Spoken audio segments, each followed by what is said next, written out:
In this lecture, we talk about harmonic functions and how they are closely related to the derivative of a function of a complex variable. To define what a harmonic function is, we first describe what it means for a region in the complex plane to be a domain.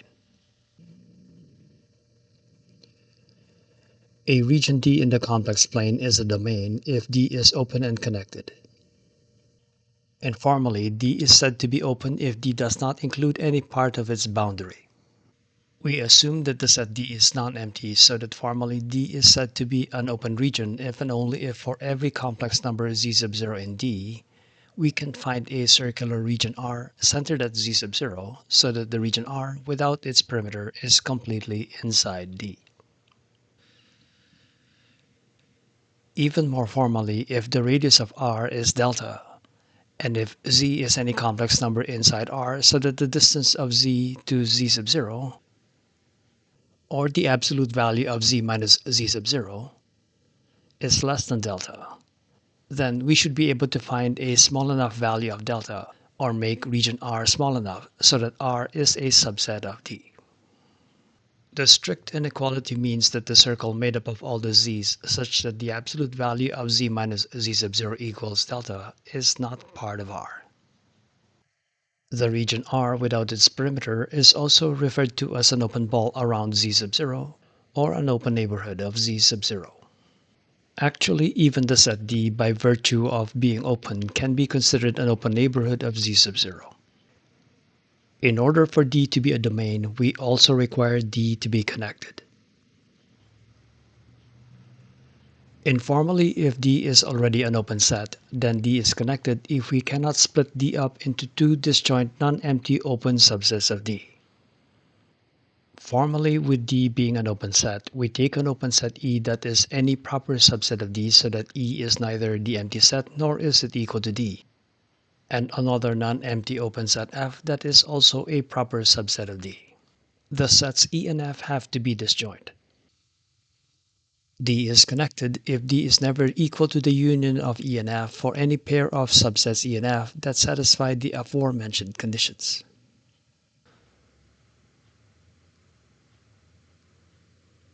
Let x and y be real numbers. Let G be a real valued function defined on the two-dimensional real space or R2 such that all the second derivatives of G are continuous in the domain D. We say that G is harmonic in D if G satisfies the differential equation G sub x plus G sub y equals 0 for every xy in D. This equation is called Laplace's equation. The expression G sub x plus G sub y, not to be confused with the Laplace transform of G, is called the Laplacian of G. The Laplacian of G is often written this way. We read it as del squared of G or del squared G. So if G is harmonic, then del squared of G equals 0. Another convention for the Laplacian of G is to use the symbol delta so that delta G, not to be confused with delta G as the change in G, equals the Laplacian of G. For this lecture, we will denote the Laplacian of G as del squared of G. Let Z be equal to x plus I times y, where x and y are real numbers. Let f of z be equal to u of xy plus I times v of xy, where u and v are real valued functions.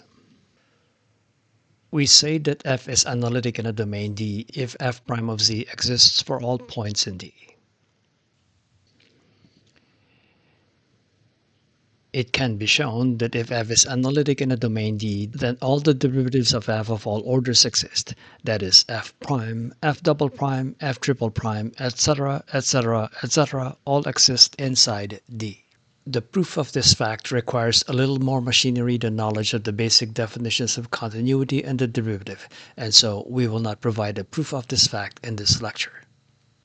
We do, however, hope to eventually produce a video discussing a proof of this fact. While we will not assume that f double prime and all the higher order derivatives of f exist, we will assume, for the sake of discussion in this video, that the second derivatives of u and v are continuous. We then have the following theorem. Let f prime exist everywhere in a domain D so that f is analytic in D. Suppose that the second partial derivatives of u and v are continuous. Then u and v are harmonic in D. If f prime exists, then u and v satisfy the Cauchy-Riemann equations. So u sub x equals v sub y, and u sub y equals minus v sub x. If the second derivatives of u and v exist, then the second derivative u sub x equals the second derivative v sub y x. Also, the second derivative u sub y equals minus the second derivative v sub xy. Since the second derivatives of u and v are supposed to be continuous, the order of the differentiation in the mixed partial derivatives should not matter, so that v sub yx equals v sub xy. V sub xy equals minus u sub yy, so that minus u sub xx equals minus u sub yy. Therefore, u sub xx plus u sub yy equals 0, or that del squared of u equals 0, so that u is harmonic. We also have u sub xy equals v sub yy, and u sub yx equals minus v sub xx. The mixed partial derivatives are equal, so that u sub xy is equal to u sub yx, which equals minus v sub xx. So v sub yy equals minus v sub xx. Therefore, v sub xx plus v sub yy equals 0, so that del squared v equals 0, so that v is also harmonic. This completes the proof of the theorem. The real valued functions u and v are said to be harmonic conjugates if f of z equal to u of xy plus I times v of xy is analytic. We now work on a couple of examples. For the first example, let u of xy be equal to x squared minus y squared. We find v of xy so that v is a harmonic conjugate of u. From x squared minus y squared, u sub x equals 2x. From the Cauchy-Riemann equations, this should equal v sub y. Integrating 2x with respect to y, we get v equals 2xy plus anything that vanishes upon differentiation with respect to y. So v equals 2xy plus anything that does not involve y, but this anything can involve x. So v equals 2xy plus h of x, where h is a function of a single variable. We differentiate x squared minus y squared this time with respect to y so that u sub y equals minus 2y. From the Cauchy-Riemann equations, u sub y equal to minus 2y should equal minus v sub x.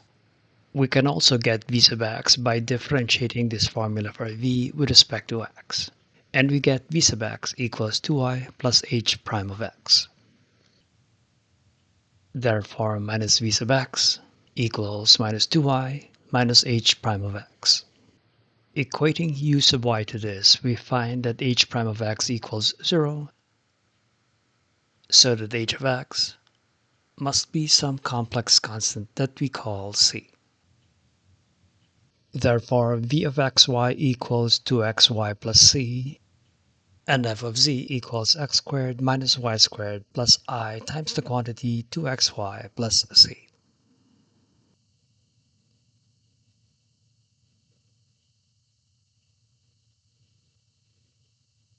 For the second example, we find a harmonic conjugate for u of xy equal to x cubed minus y cubed.